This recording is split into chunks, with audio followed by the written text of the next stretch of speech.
All right. Hello, everyone. It's a pleasure to welcome you today to this exciting webinar that we have in store. I am Deborah Natoli, and I am here with my team from MSR, Academy of Management, the Teaching and Learning Committee. And we are so excited to welcome you today to discuss an amazing new book, The Power of Art-Based Pedagogy. And the authors, the editors and the authors of some of this book. And we are just thrilled to have in this room with us today. I'll start with Dr. Ekaterina Ivanova, who is an associate professor at the HSE University Graduate School of Business. And her focus is on ethics, aesthetics, mindsets, and responsible business and sustainability education.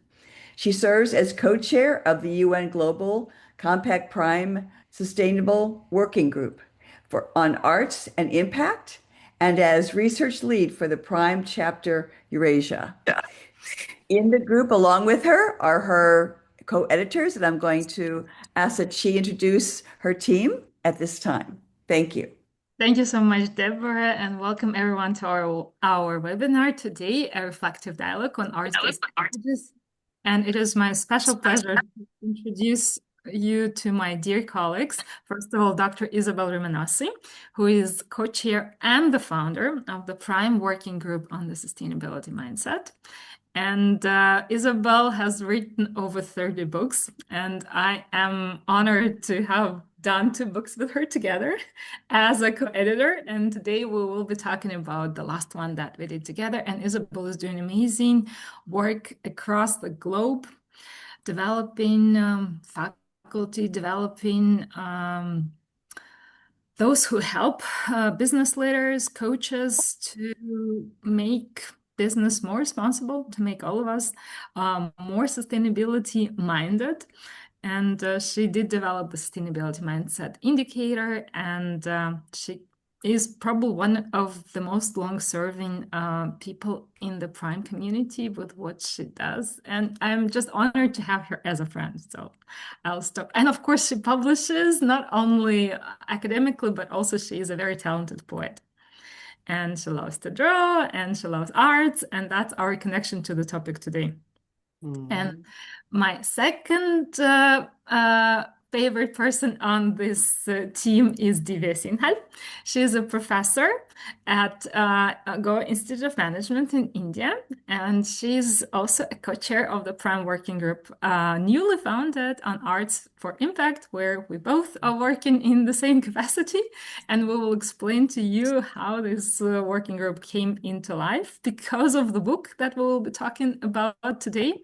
But Divya is at the moment in Japan doing her research project fellowship there. So it's very late in Japan now, and we're really privileged to have Deborah, who is at 6 a.m. in the morning. So thank you so much, Deborah, for waking up that early for us, and Divya, for whom it's 11 at night. So we're truly a global team, and with Divya, yeah, we are doing a lot of research. We're doing a lot of educational projects with our students, helping them with their ESG sustainability related projects.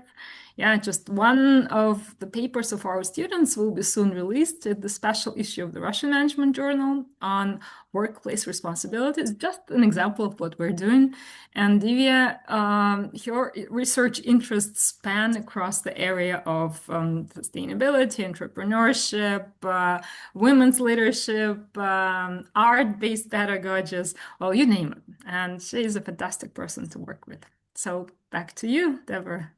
Well, thank you so much for that fantastic introduction. We are so honored to have such amazing scholars in the room to talk with us and to present today and to engage us in a dialogue about your book. We're going to be here today, and the authors and the editors are going to share their insights from their journey in conceptualizing and curating this interdisciplinary volume as they are co-editors together. And they drew on contributions from educators worldwide. And their book highlights art-based approaches that transform learning experiences. And I personally found their book very interesting and exciting. And what really came to my mind was how it is that they're looking at transforming mindsets and sustainability mindsets, and the way that they've taken that concept and engaged their readers and the educators who do follow along with some of the pedagogies they offer in their text. Some amazing things like students at museums or culinary experiences or dancing, just different ways that we know today from our neuroscience how the mind works, how the brain learns, how we have an embodied mind. And it's not just our brain, but our whole body that gets engaged when we have this sustainable, stable learning that actually transforms a life and a career. And it's just a very powerful way of thinking about teaching and learning. So I'm going to open up the room now for the PowerPoint presentation. And we're looking forward to hearing about the key points of the book and how it is that I love the idea of this transforming mindsets to be more sustainable. And I would like to ask you, as you go through your presentation and your PowerPoints today, just help us understand this new concept, or not new concept, but the way that you take it and use it and shape it, and help all the participants understand this way that you're conceptualizing learning and teaching in such a powerful way. So thank you very much, and take it away. Thank you so much, Deborah. Do you want us first to start with our connection to MSR with each of us? Yes, that would be great. And I think it might be a good idea to talk about MSR just briefly and what the mission of the MSR group is. And I have here that the MSR vision is that human flourishing is the key point, and global consciousness that illuminates and are illuminated by science and the spirituality and religious dimensions of life in management research, teaching, and practice. And we here, as the MSR Teaching and Learning Group, we have our members in the room as well. What we are trying to do here is take this principle, take this vision, and incorporate it into our teaching and learning by inviting amazing presenters, authors, and scholars and practitioners who are out in the world, around the world, into conversations so we can join together in creating these abilities to have these, I guess you want to say conversations, these deep and meaningful learning experiences together. And this is just our second, and we'll have a series ongoing. But would you like then, Ekaterina, to take and bring together how your team with Prime connects with MSR?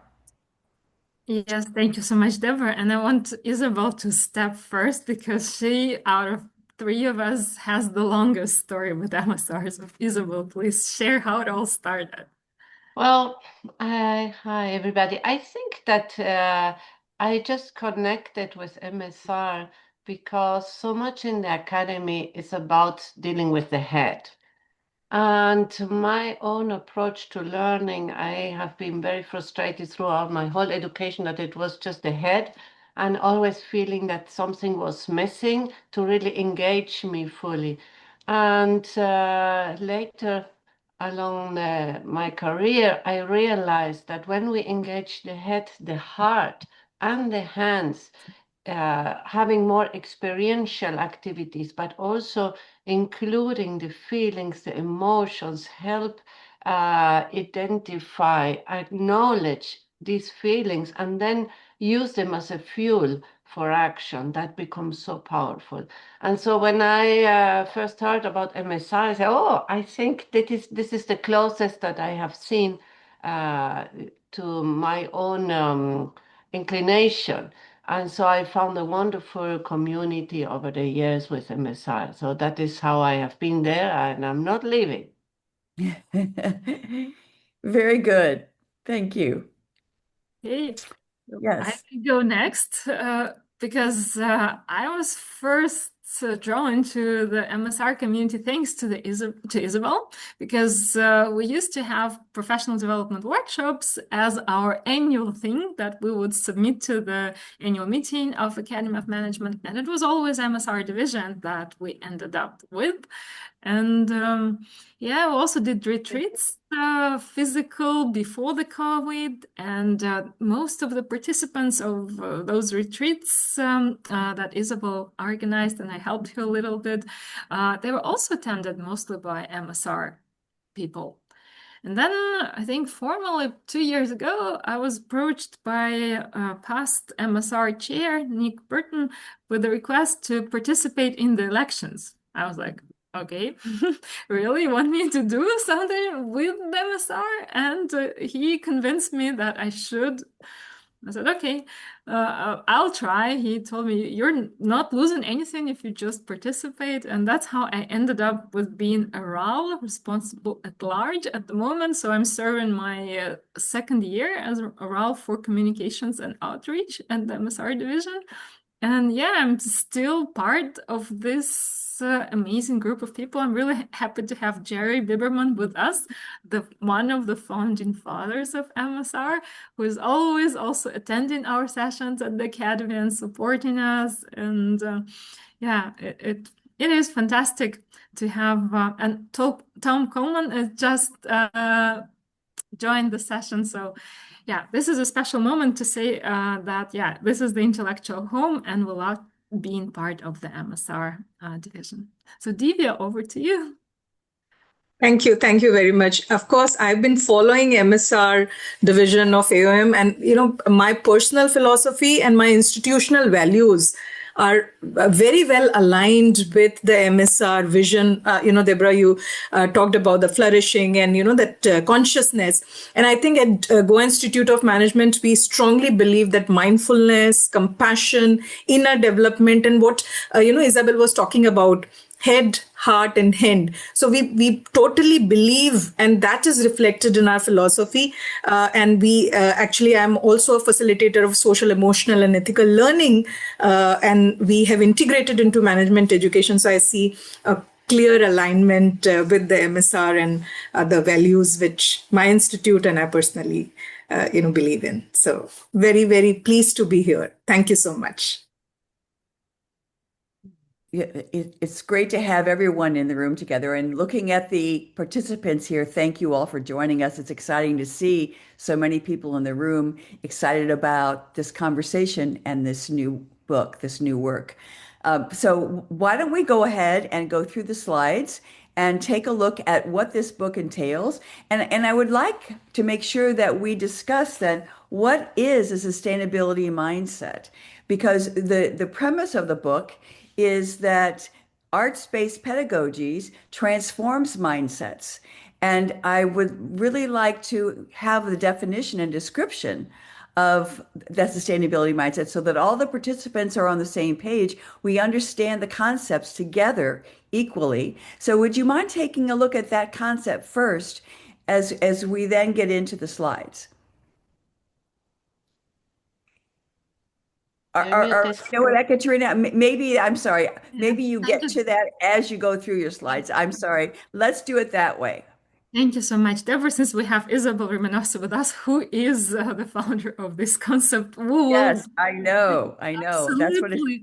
And now the moment is now to present our book, The Power of Art-Based Pedagogies, Transforming Mindsets to Shape Our Future. But again, Deborah, as you asked us to talk a little bit about what is Prime for those who are not part of this community, and since we have Isabel with us, who has served the longest, both for MSR and for the Prime, we're starting with a little introduction so that you understand that this book came as part of the book series of Prime, which is called Principles of Responsible Management Education by Routledge. But first, let's introduce what is Prime. And Isabel, over to you. Okay, thank you. Just to give you a brief overview of what we are planning to do in these 90 or 80 minutes. We will introduce some key components, like what is Prime, what is the role of these working groups, what is the sustainability, a few definitions around that. We will then go in depth into this book, but we will do it through storytelling, telling our different parts, how they came about, what were some highlights. And we will, all this, we want you to be thinking, how does this connect with your own practice, with your own life, particularly how the arts are part of your life. So we will also collect your questions in a moment so that your questions can inform our storytelling, but also the dialogue that will come in the second part, where we really want to have an exchange about your insights, your own experiences, or any questions. That is how we planned this hour and a half. So if you want to put a slide on the screen, Eka. I have to tell a little bit of a anecdote. When I was starting my doctoral work, I was focusing on business leaders championing sustainability initiatives. I wanted to understand why they did it. And I came across a conference in Cleveland from the University Case Reserve. And the title of the conference was Business as Agent of World Benefit. I said, oh, this is exactly what I want to study. So I showed up in Cleveland, and one of the table conversations was focusing in why is that we have so many leadership crises, so many, and it was a lot in the news at that time, that big leaders were showing how corrupt they managed their companies, the WorldCom and so on. And so the question that David Cooper had raised at that moment is, what type of leaders are we developing in our business schools? And there were many deans, there were many professors in that conference. And so we broke up in different table conversations. And in my table, we started to think, okay, what would it require for business to be more responsive? And then obviously that started to think, well, what can we do? We are just a table of people having a conversation here. And it says, well, what if we would create some guidelines? And those guidelines, obviously no one can impose guidelines on business schools, but what if it would be voluntary? And these guidelines, what would they be about? Well, it could question what is the set of values that we are transmitting in our business education? What is the definition of business that we are conveying to our students? What is the type of research that institutions are promoting, allowing? What are the type of partnerships, and what is the type of pedagogies that we are using? So all these questions were coming up, and then it was the end of the session. And then this table said, well, we cannot leave it here. This was not just discussion. We need to continue this conversation. So they took out their calendars and said, where should we meet next? And there was a person from Sweden, another from Spain. And they said, oh, we could meet in Spain. Oh, no, we can meet in my school in Stockholm. And I, as a doctoral student, couldn't go to any of those places. But then they met. And 1 year later, they came back, and that was the start of Prime. And they called it the Principles for Responsible Management Education. And they came up with five principles about what is business, what is the concept of business we are transmitting, what are the values, what are the pedagogies, what are the partnerships we promote, and what are the research we encourage. But it was only a suggestion. It was questions. It was very timid. Oh, we cannot tell people, tell schools what to do. And I think over time, the self-confidence was growing, and then these questions became statements. These are the values. Is a concept of business. And today, it's no longer 5 principles, as you will see in a moment. But I just wanted to share this little story of the origins, because I think it is an inspiration that change always starts with one individual or a couple of individuals. And we many times think big things happening, but when you see where did it start? It started in a table conversation at a conference. And we were just casually discussing and just taking the things to the next level and next. We can make big change. And you will see now in the slides how far Prime has come. Eka, do you want to share the screen? Because I somehow don't see the screen. I don't know if you all see it. And can everyone see the screen, or just Isabel cannot see it? Yes. No, we can see it. Isabel? What should I do? Let me Okay, see. I can cover the slides if you don't, because you Oh, now I see it. Yes, I had it on the meeting with all the people. okay, So Mhm. so this was then launched, as I was saying, this was launched then in 2007. We have come a long road. If you can click one more.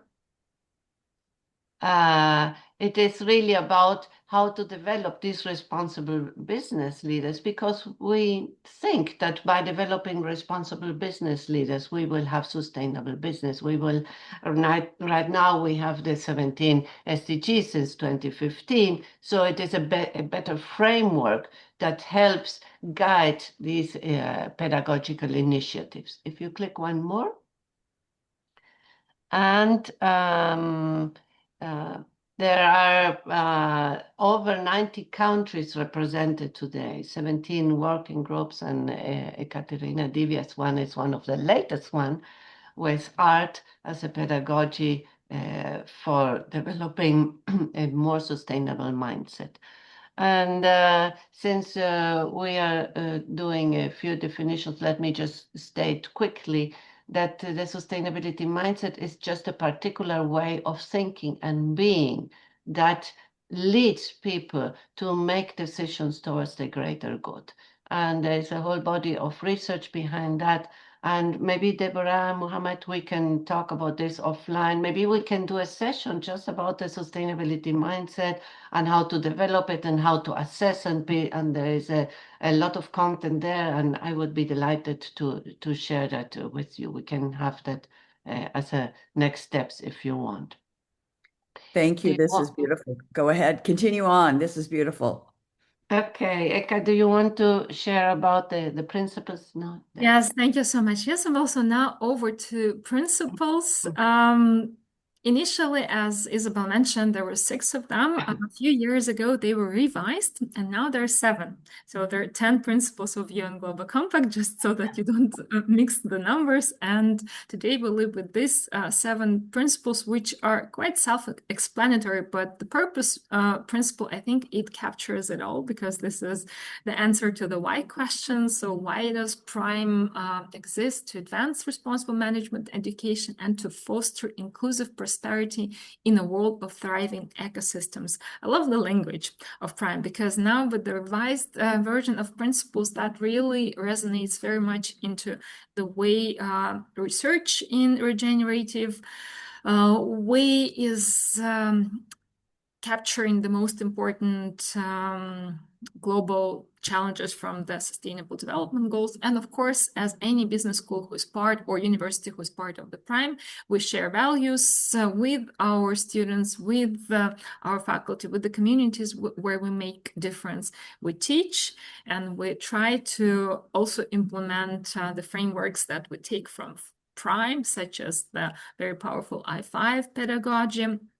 And we do research, of course, to study the people and organizations and institutions and the state of the world, to inspire responsible management education and practice. We partner, and I think our book is the wonderful example of how partnership across geographies, across working groups takes place.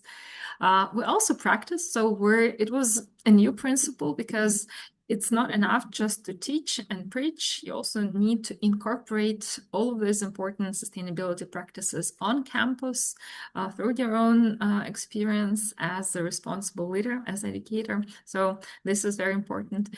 And another very important principle is share. And today what we're doing, we are sharing results of what we have done. But also when we were discussing these new principles, I remember how shocking it was for me to talk about failures. I was asking my dear colleagues, are we sure that we need to talk about the negative side? And I remember the answer was yes, we do, because we often learn from failures just as much as we learn from successes. So I hope that today we have a conversation where we will also share what was going right, what was going not as planned, but that's where we are. And this is now the new list of prime working groups, which has been extended this year. There are 17 of them, and that's how prime works, through creation of knowledge, of joint research opportunities, and sustainability mindset, even though it's at the end, but it's one of them oldest working groups where all three of us, Isabel as a founder and me and Divya, are members. And Arts for Impact, that's a new one that was just created this year.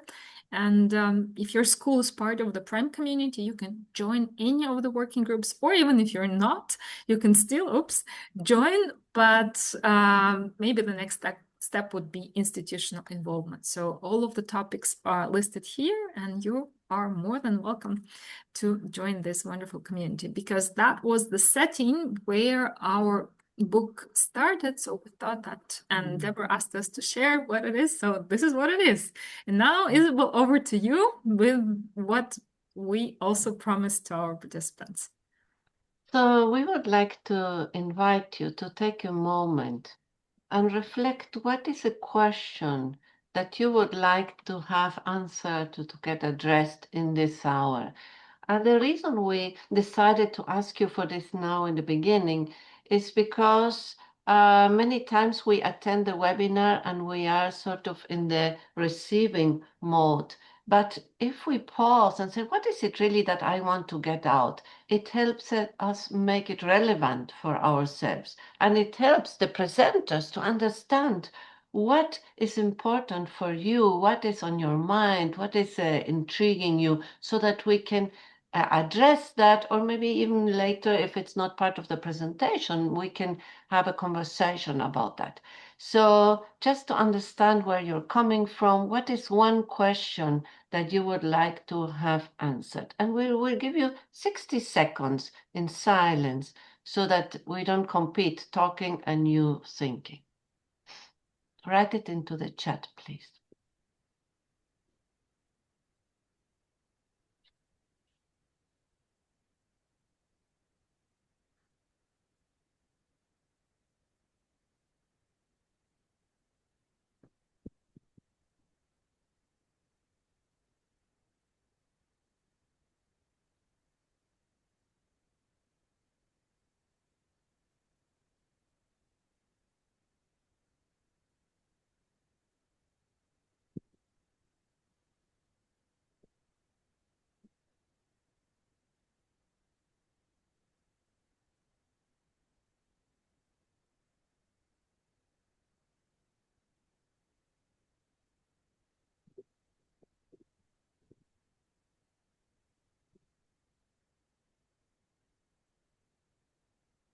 Ten more seconds.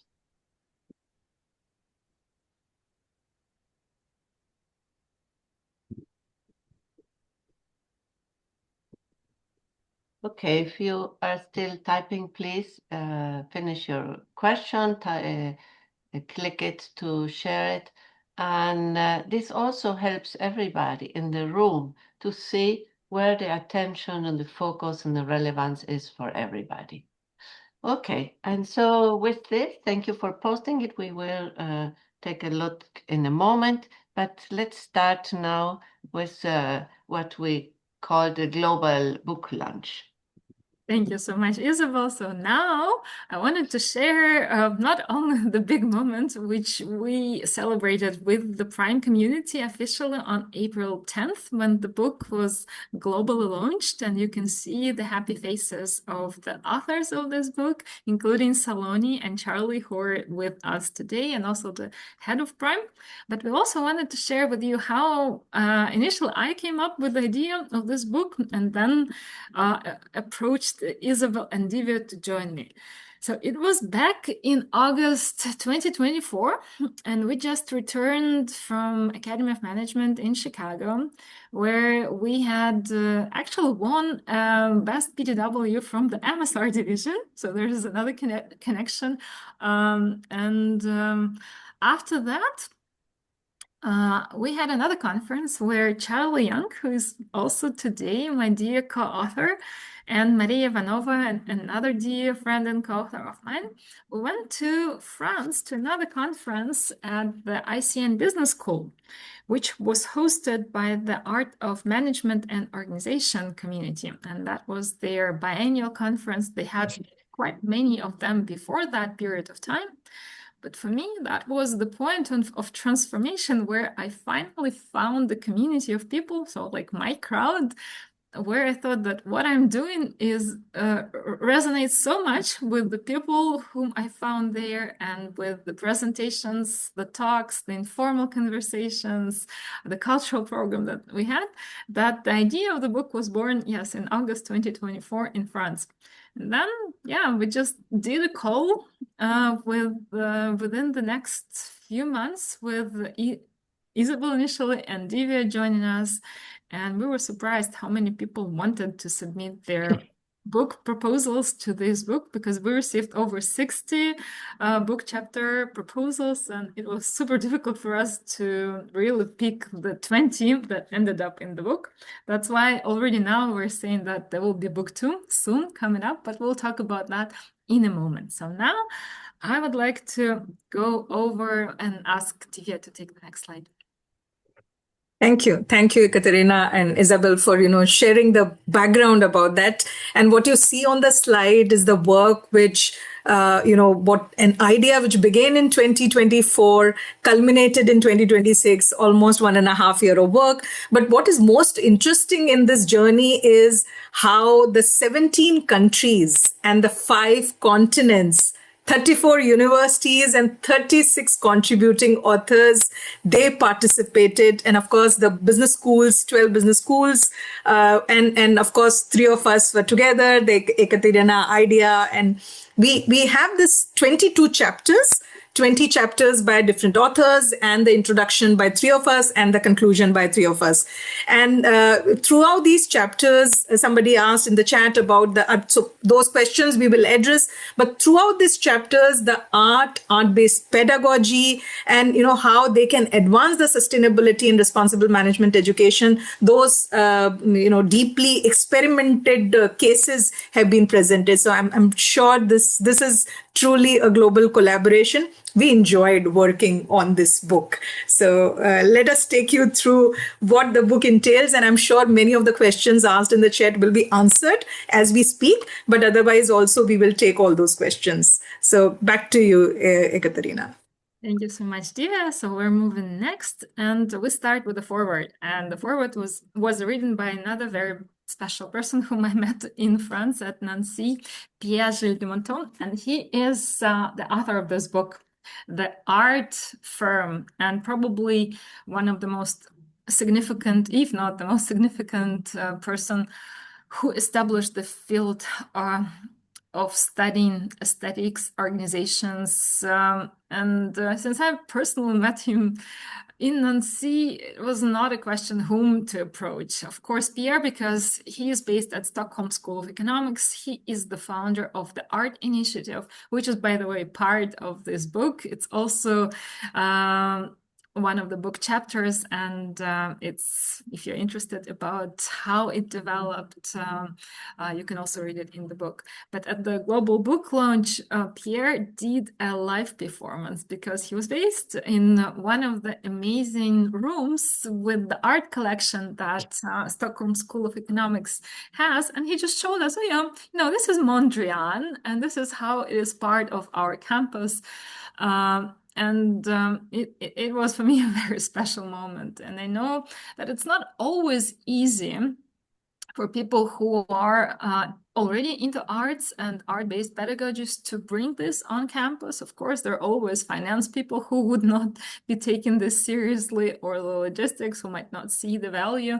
But from my year few years of knowing Pierre, I know that the president of the Stockholm School of Economics is very much in support of what he's doing with the art initiative. And Pierre is incredibly supportive to the colleagues around him, also helping the new PhD students, helping us as editors with what we've been doing with this book. So he also supported us and wrote a beautiful testimony of the artwork, and also defined this book as a very exciting reading.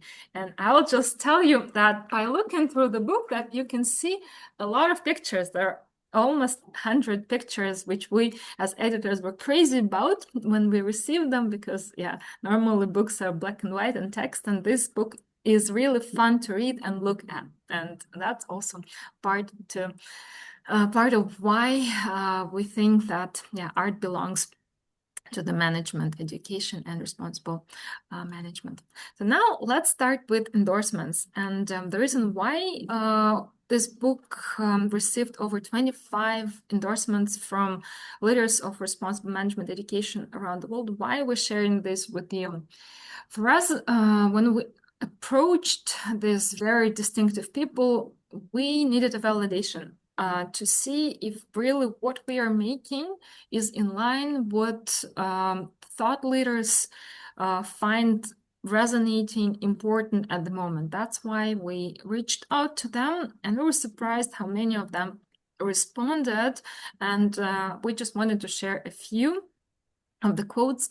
And I'll start with Steve Taylor, who is a legendary scholar, a founder of the Journal of Organizational Aesthetics. And we have a lot of people from the industries who are on the editorial board of this fantastic journal. And Steve reminds us that revolution may not be televised, but it will most probably be danced and painted and enacted through the arts. And this book gives us hope.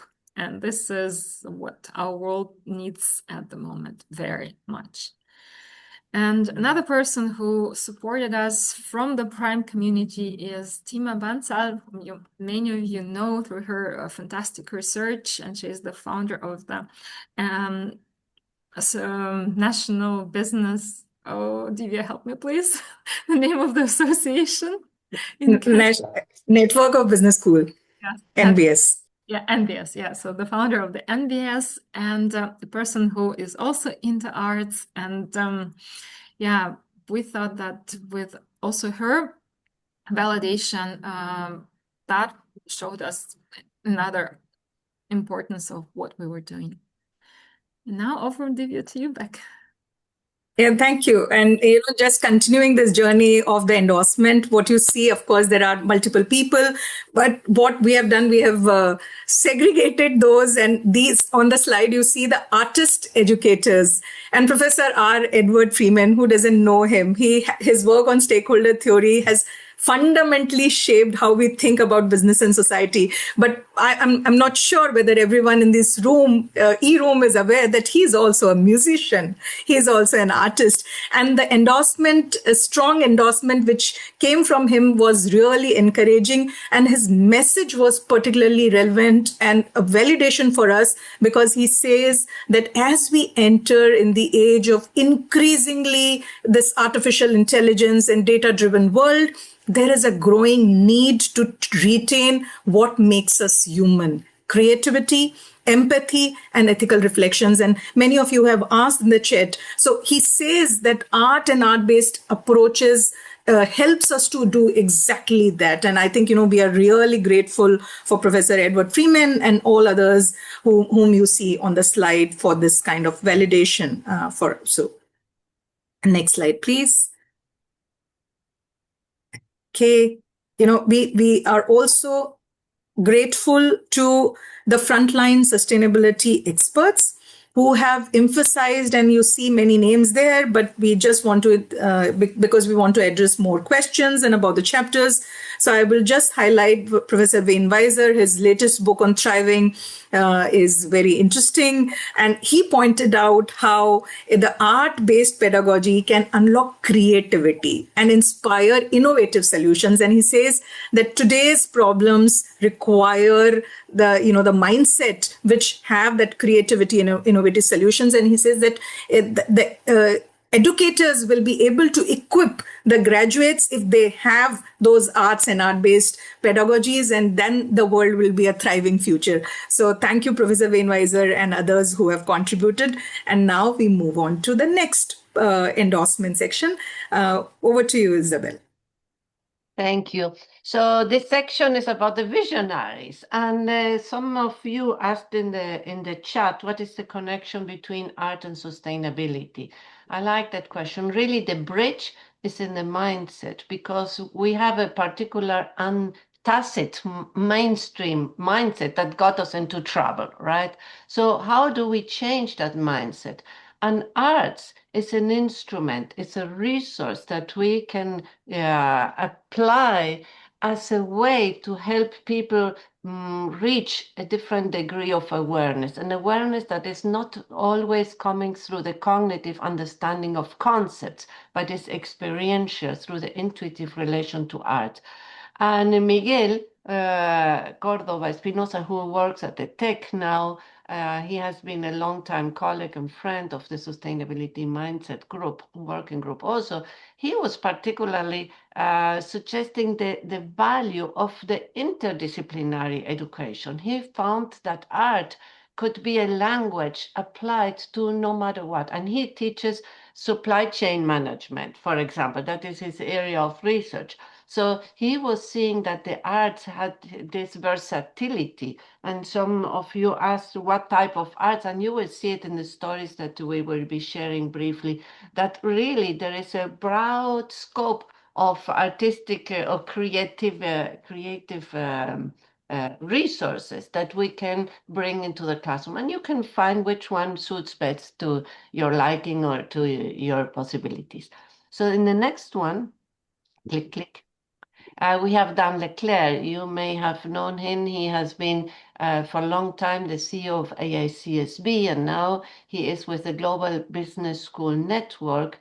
And Dan also has been a long-time friend, following this non-traditional way of bringing a more holistic approach to management and business education.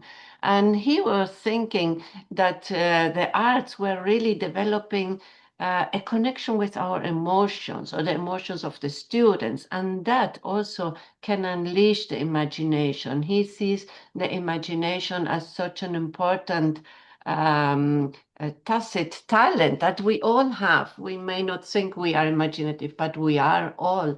And so how do we unleash it? Because really everything has to be reinvented. So we need all that imagination at work. So next.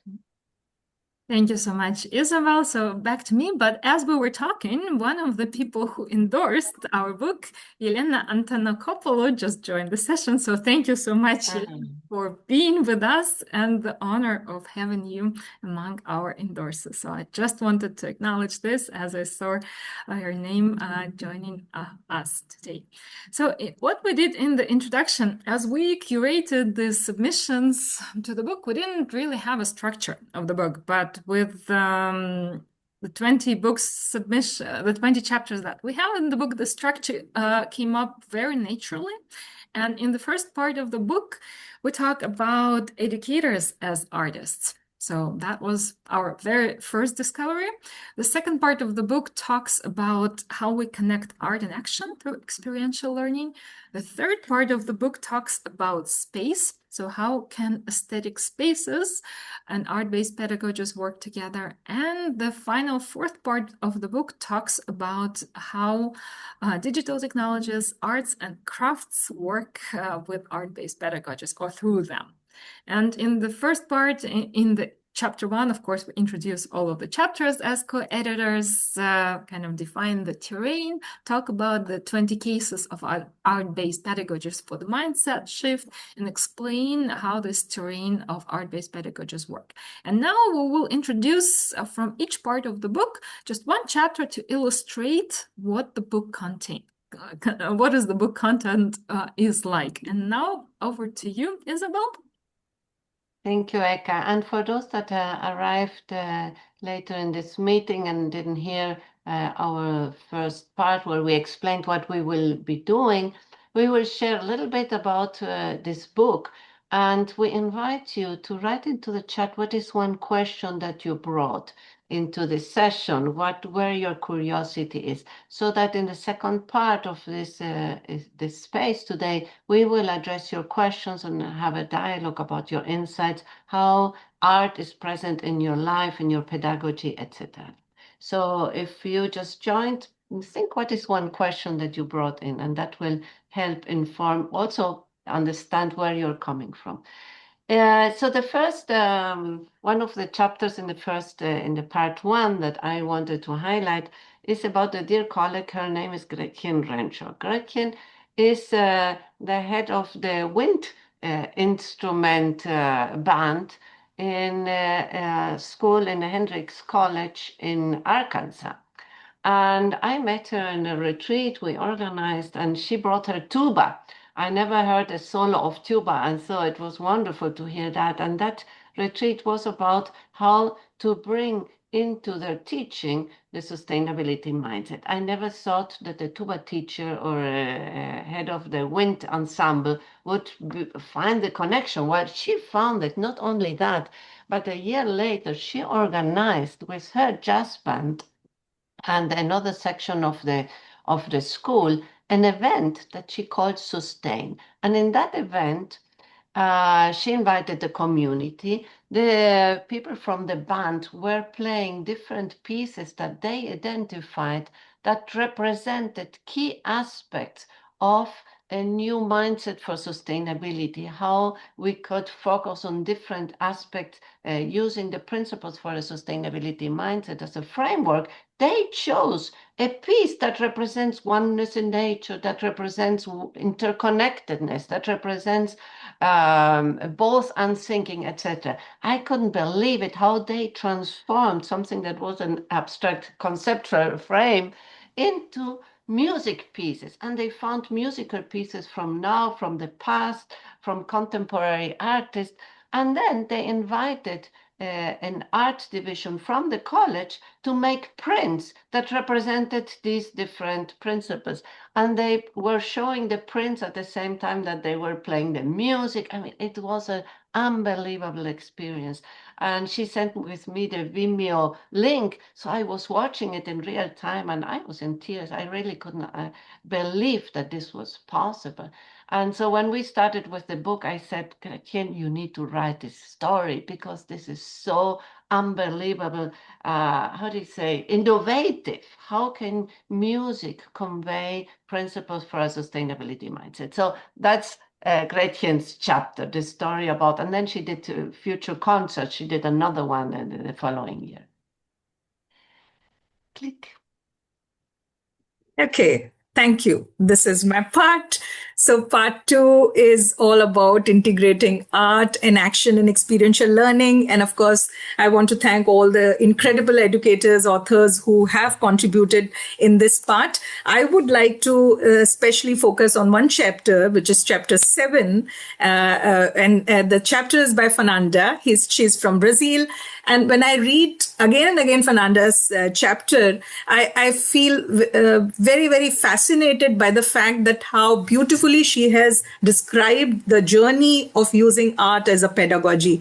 Some of you have asked in the chat that, what kind of and how do we integrate? So, and we are not an artist. She begins her chapter with this honesty, with the doubt. She says, I'm not an artist. And then how do I bring art into the classroom? And I think we all can relate here. We are trained in business, we are trained in logic, we are trained in frameworks, but not necessarily in the creative and artistic expression. But at the same time, what Isabel earlier pointed out, that how important it is to touch the heart and hand, because the felt experience gives the deeper learning, and reflection happens only when you have the felt experiences. So in this chapter, Fernanda talks about her experiment of integrating or producing an art exhibition to address the urgency of the climate adaptation in Brazilian agriculture. She connects it with SDGs, and of course then the students work on the different projects. She also make arrangements for students to visit museums, art exhibits, and invite artists to share their work and experience in the classroom. And of course, her goal was multifold. She wanted to inspire students with the diverse possibilities. She wanted to also call their attention on how we can learn about sustainability through art, and of course, to introduce them about the intricacy of curating an exhibit. And later on, after 2 years, the student did, of course, the exhibition was a success. When you read the chapter, you will find. And after 2 years, she actually used the photo illustration technique, and she interviewed those students to know the impact and what kind of impact. And I will just quote from her chapter one of the student, what the student wrote. The student shared, and I read that, art presented itself to me as a content enhancer. The same content could have been taught traditionally, but through visual, auditory, and tactile stimuli, it turned learning into an unforgettable experience. And perhaps all of us as educators, we want a classroom to be, imaginative, to be engaging. And of course, the responsible management education really needs its not just the sharper minds, but more sensitive mind, more reflective mind, and art makes us to do that. So that's the beautiful chapter by Fernanda from Brazil. Thank you so much, Divya.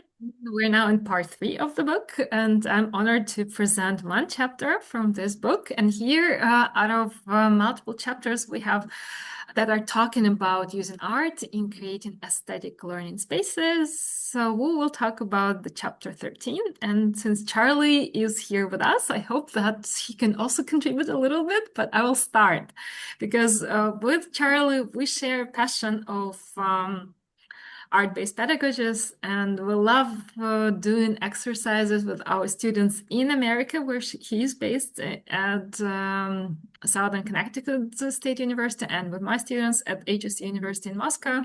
So for a long time, we've been doing e-portfolios with photography, but now our passion is into bringing our students to museums and help them experience more self-awareness, more appreciation, more deep learning through a different space that they go together with us or on their own.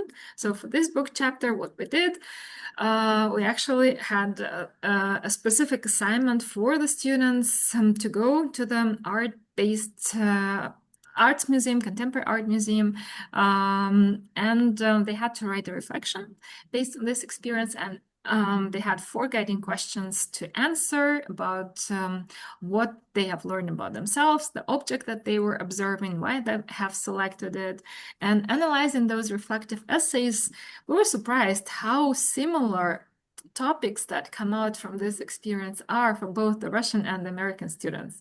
So like deeper self-awareness, enjoying the experience of being at the museum, even though for some it was shocking. So as business students, they're not, especially the American ones, the Russians are more used to going to museums, but with my international students coming from Global South, it's also for many is a very new experience. So it's a cultural value that we also bring here.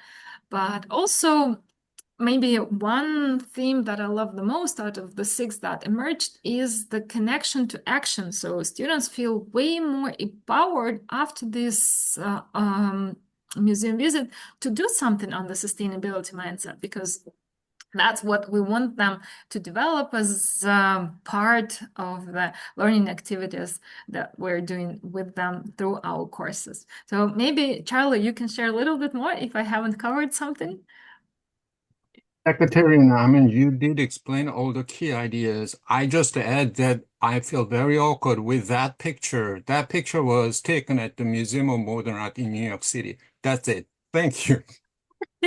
So that was my surprise picture. I'm so sorry that from the ones that are there available, I thought this is the very artistic one. And since it's in the museum, it's very much a fitting one. But thank you, Charlie. Next time I might be using a different one. Thank you for the feedback.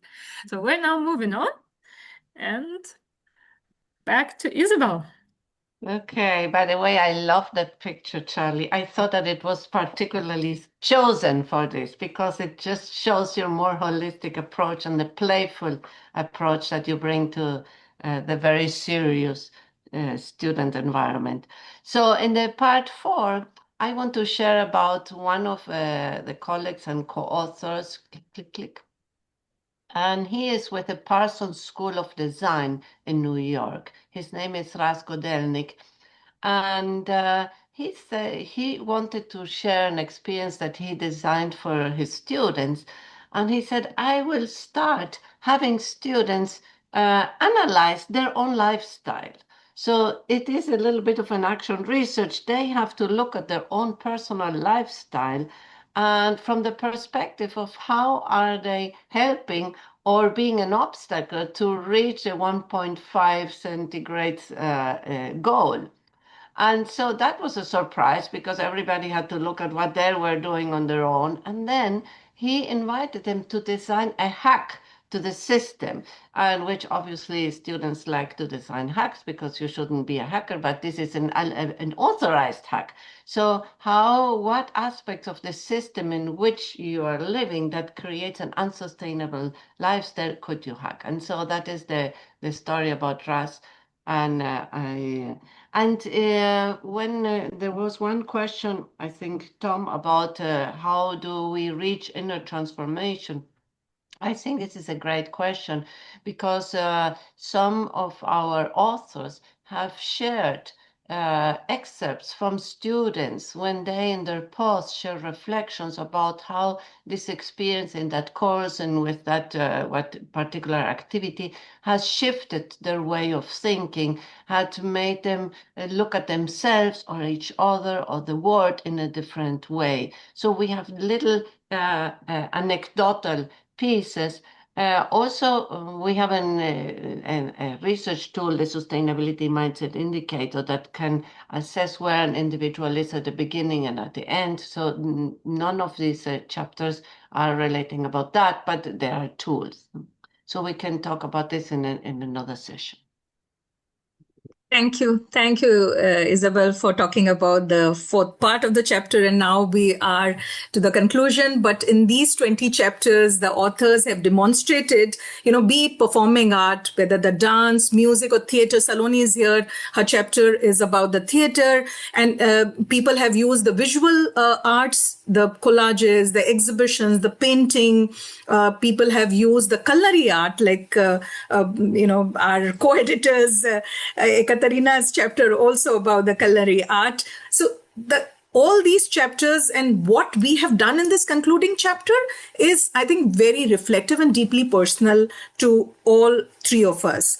We share our own stories, how our own journey, our own association with the art, our own association with the learning and transformation. And I myself describe how I started music and management course in a B school in India many years ago. And of course, there were a lot of questions around why the music and why it is important in bringing the music in the classroom and what you will achieve and all those questions. So I share that journey. And of course, Ekaterina and Isabel also there share their journey. So our last chapter invites our readers to get inspired and experiment. I think, our goal is very, very simple. Our goal is that art-based pedagogies or art-based interventions, they are not just a creative teaching tools. they are reflective, and what she just mentioned, Isabel just mentioned, they actually cultivate deeper self-reflection and empathy. And I think in the poly crisis the world is facing, we need those kind of inner capabilities. So in the last chapter, we invite our readers to get inspired, and if you have already been using art, maybe try out a little more, or maybe try out different approaches.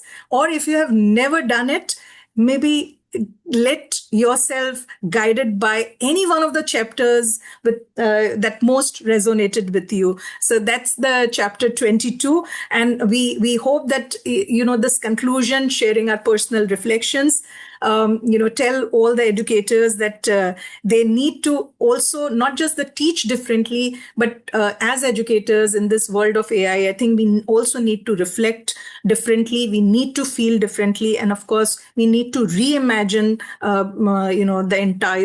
the way we teach in our classroom.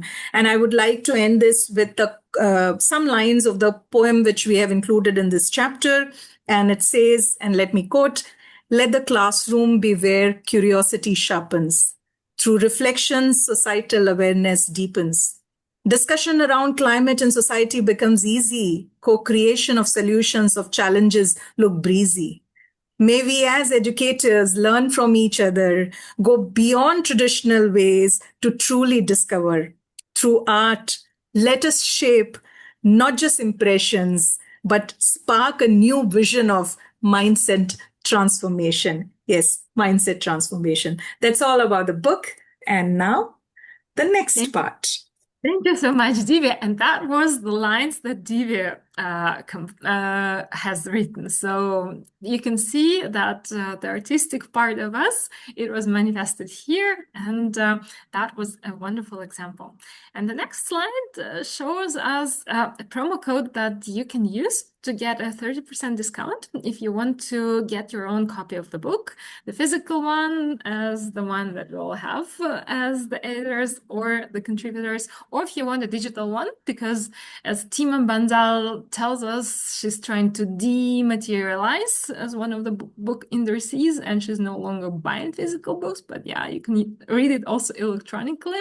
So that's another exciting way for you to read and get inspired and hopefully introduce a bit of art pedagogy in your own classroom.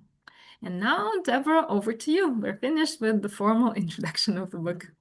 Thank you all very much. This was very exciting to see the work that was put into this. And I'm still really intrigued by the mindset and how it is that the experience with art actually changes how people think and actually who they are. It's an actual identity transformation as you describe it.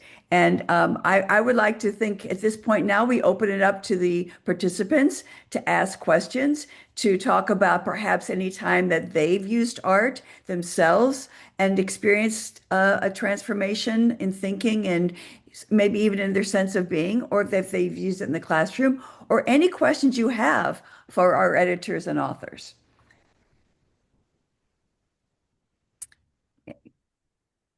There are items in the chat that we can, I think, turn to if we'd like to do that. Let's take a look at some of the chat questions. I think that are there questions in the chat that you all see that you would like to address that come naturally to you? Would you like to take a look at that? I think Tom has a question. Many approaches focus on external factors. However, much of our problems are rooted in individual behavior that typically is unconscious. How do you propose to support transformations of individuals' inner states of mind? I think that's a question that's in the chat. Tom, you've got your hand up. Would you like to focus on that question or another one? Well, yeah, I asked that question, and I think Isabel mentioned something about it. But what I'd be interested in hearing is an example from somebody who's used art and how they used it and how the students responded. So an example. So far we've heard a lot about people and how they've taught, and I guess I'm quite interested in something that actually happened in the classroom. Okay. Eka, you share Yeah, so well, many times things yes. from students. So I think you have Yeah, wonderful I can story. start, and I'm sure Divya has a lot to say, and Charlie has a lot to say. So if Yeah, and Saloni can also share her theater example. exactly. So I think for me, still one exercise apart from the museum visit that I've described briefly, that I physically go with my students to the Contemporary Art Museum, and they go with me through the exhibitions and then pick one object of art that they like, and then we kind of reflect on it, and they share it in their reflections, and we discuss it, and that becomes also a very special moment for them to go somewhere together, to be outside of the business school, and they really enjoy the experience. So it's fun, it's engaging, it's social. I love that. Another one that I've been doing thanks to Charlie Young, with whom we have written a paper about e-portfolio, from whom I have learned this very powerful art-based pedagogy, is when our students use their own pictures from the photo archives that they have, and the assignment is for them to pick 20 pictures from their photo archives. I used to have 30, now I'm down to 20. And I use the sustainability mindset concept and the 4 key dimensions that Isabel has developed: ecological worldview, systems perspective, emotional intelligence, and spiritual intelligence. And the students have to connect to these 4 very difficult concepts through the pictures that they either specially create for this assignment or they choose from their e-portfolios. And then they write a paper, 5 pages paper, with prologue, main body, where they explain the pictures, their content, where they were taken, and the epilogue. So with a reflection of what it meant for them. And then they present this at the final session during the course on responsible business and sustainable development that I teach. And the final session becomes the highlight of the course, because students understand themselves better through this experience. And this inner transformation starts to happen. And I see the sustainability mindset being developed through the power of art-based pedagogy. And whenever I give them more technical, more concrete assignments, the effect is not there. So I think when I'm using art, I'm waking up the emotional, the spiritual component, and that's what is really powerful. And I see the effects there. And students generally like this. But you have to convince them with the previous experience, with publications, because maybe if you do it for the first time, they might not be trusting you. But if they know from other generations of students before them, and I can tell them that students in America, in Germany have done the same, then they go ahead and they try. So that's the 2 examples I wanted to share. That's a powerful point, Ekaterina, and how it is that they have this experience. And I think we had a question. I know Flavia has a question, but I think before we move on to Flavia, I wanted to hit Nadim's question about the spiritual mindset. Nadim, would you like to ask that question specifically to the group? Yeah, Ekaterina, it was wonderful to hear about spiritual intelligence. I'm just wondering how they exercise it. Is there any criteria for that? Maybe I can respond. Spiritual intelligence is one of the content areas of the sustainability mindset principles. And there are 3 principles that fall into that category. It's not that they cover everything, but they are paths to develop this spiritual intelligence as they relate to the sustainability. One is an experience of oneness with nature. The other is an experience of mindfulness. And the third is connecting with questions about our purpose. Why are we here? Why I'm doing this? Why I'm here? What is the difference I want to make, etc. So these 3 principles are paths that we can use so that we aim and we achieve we touch these aspects of the spiritual intelligence that relates to sustainability. So it comes sometimes, the experience of oneness in nature could be go out and just be 1 hour in nature, and then maybe take photographies and afterward reflect on those photos, or just have the experience of being there without any technology, and then write a story. So we can use that experience in different ways, but the experience cannot be replaced by an analytical introduction of a principle. These are the most experiential principles. The others we can have a conversation about, but this one, the experience cannot be replaced by a conversation.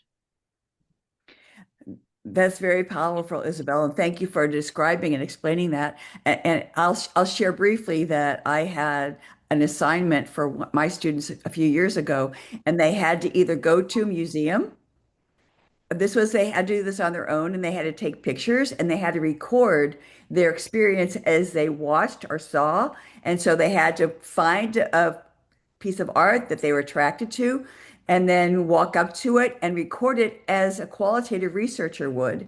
They would walk up to the art and they would talk about their feelings in the moment.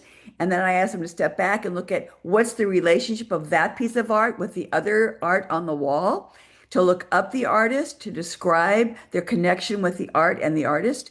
And I think that does touch into so many powerful things. That was one assignment. Another assignment was I had to do a city walk. They had to go into nature. They had to go to walk the city, to take photographs of the city, what they're experiencing. And we're in Los Angeles, right? And there's still a spiritual aspect of walking through, seeing trees, seeing, how accessible would this be for a person who has a disability? So these experiences, when we take them out of just their mind, but get them into their bodies, are very powerful and spiritual. And I just think that your book and your way of describing student experiences that they have using these pedagogies is just a very amazing thing to bring to our conversation today. Thank you for that description. Livia, you've had your hand up, and I want to ask you what your question is, please. Yes, I have a question and a comment as well. And I'm glad to hear that you have a Brazilian who contributed to the book, Fernanda Carreira. So I'm a visual artist by training, and my professorship and my research is being directly to education, not exactly art education, but I was an art educator by training, and I draw and paint and all. So I always have this question about, since I was a little kid, like, do people see what I see? And I kept this question in my mind. And when I came to the US, I was working with community-based agencies, working with multilingual, multicultural groups and disadvantaged groups of women. So during my graduate school, I decided to do that research that became my dissertation like almost 30 years ago, on using storylines, pictures, and storytelling to understand how people see reality, how they perceive the social reality, and how we can use that to have the basis of dialogue. I work with Paulo Freire, who said, education can only happen when people can have a real dialogue, and dialogue happens in a structure of equality. So when you have unequal players, we don't have true dialogue. So true education means true dialogue. And in semiotics as well, like to be able to communicate, we have to use the same code of communication. So I find that communities that are disempowered, or they come from different cultures, speak different languages, they're not engaged in true dialogue in the sense of, can we communicate our needs and our culture and the ways we express ourselves? So what I did is create these lifelines that people would have to describe situations, main situations, turning points in their lives. And from there, as a playwright, I was like, sketching the situations. I turned those into pictures, and I have this group of women that I met for 2 years every week. And then we retell the stories looking at pictures. So you put the pictures together, like a photonovela, very common in Latin America. So my question is, and I started using this as a arts-based research. So you can use pictures, you can use drawings, but something that relates to the specific people that we're communicating with. So my question for you was like, you talk about art-based pedagogies, but how about arts-based research, using arts as a way of researching, people's perceptions, reality, engaging in dialogue?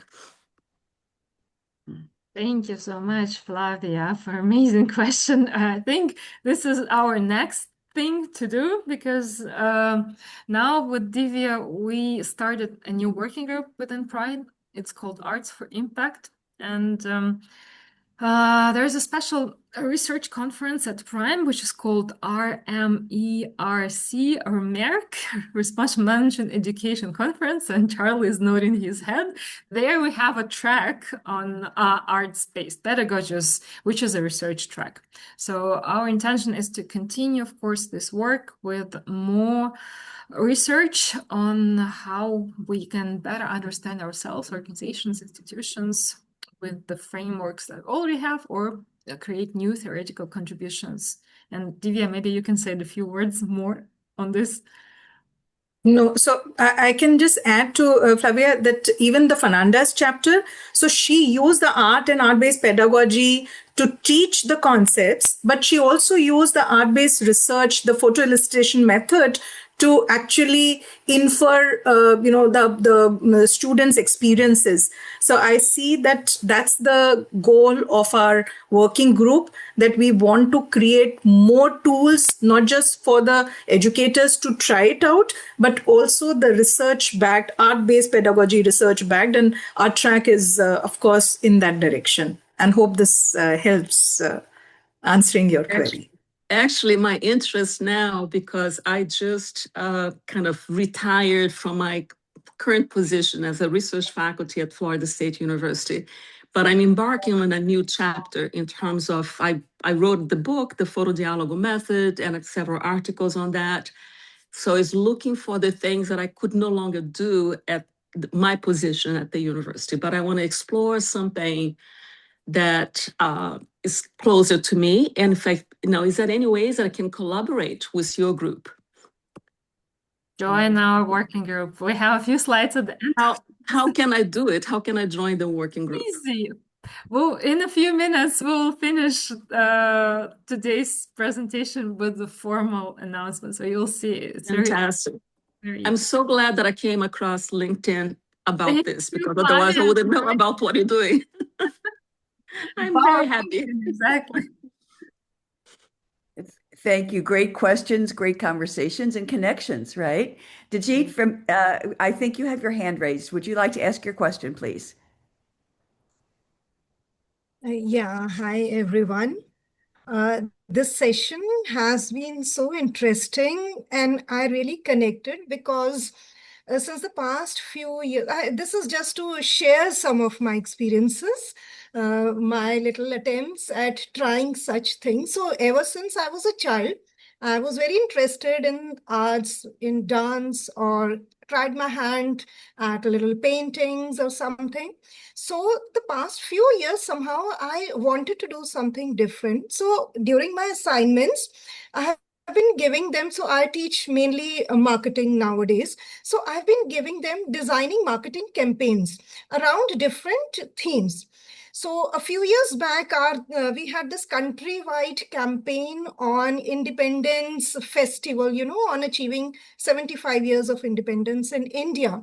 So I gave them, based on the government's campaign on creating awareness, I gave them a session, I gave them an assignment related to some of the important people, unsung heroes who have contributed to the country, say scientists or other such people. And we're not really very aware of them, and to create a nice little marketing campaign awareness around them.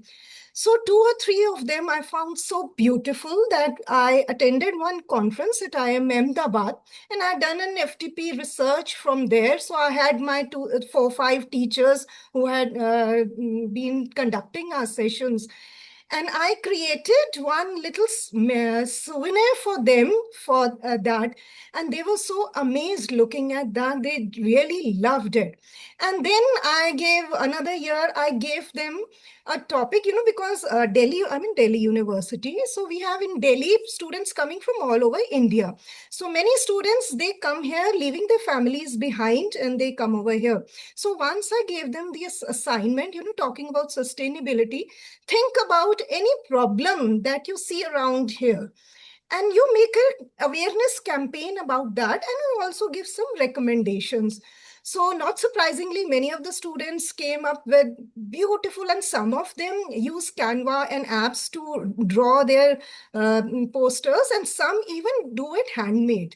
And it is so lovely to see that art coming out of the students. Most of them were talking about pollution or other such issues. And what I really liked was just one student who stood out, and he said, I want to create awareness about a problem that I face as a migrant student about food. I do not get food the kind I get it at my home. So I'm thinking of a business venture, a startup, which is offering homemade, good quality and tasty food, delicious food at reasonable price for the students. And he created a marketing awareness campaign about it.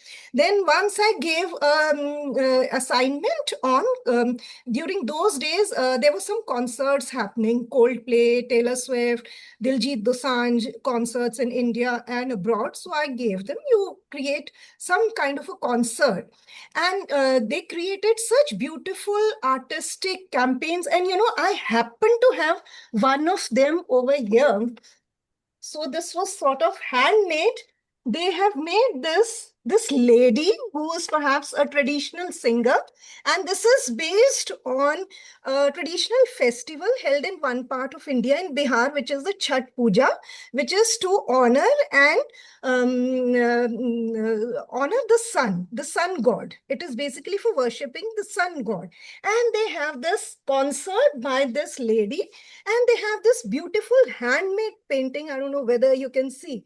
So depicting the scene of the Chhat Puja, where early in the morning, in spite of winters, they will enter the river and they will pay obeisance to the sun. So these kind of beautiful things I really come across. And recently, this time, I gave them a assignment on creating a marketing campaign on mental awareness, because these issues are really gaining a lot of importance nowadays.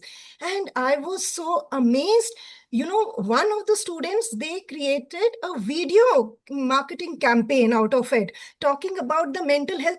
One of them actually told me that he has been having some stress and depression related issues. So it was a group project. All three of them, they were talking about chai pe charcha, discussing with each other your issues and your struggles over a cup of tea. So that they made, and another group, they made an animated one.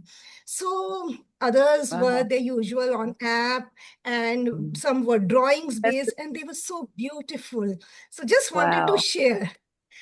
Thank you. This So is I'm really exciting because excited seeing. yes, this is exciting because what you're doing is you're bringing students into their own interest and helping them express themselves, what they care about, which is really deep and meaningful learning. Thank you for that. I think we have a few more hands here, and we only have about 8 minutes left. I think Bella, you had your hand up. Would you like? Thank you so much for that, though. That was very exciting to hear about what you were doing with your students. Bella, what would you like to add to the conversation? Hi. First of all, very, very interesting. I am very excited to maybe get my hand on the book. Trying to order it through our library and maybe incorporate it in what I'm doing. So I'm coming from an angle of using businesses that incorporate art to advance kindness.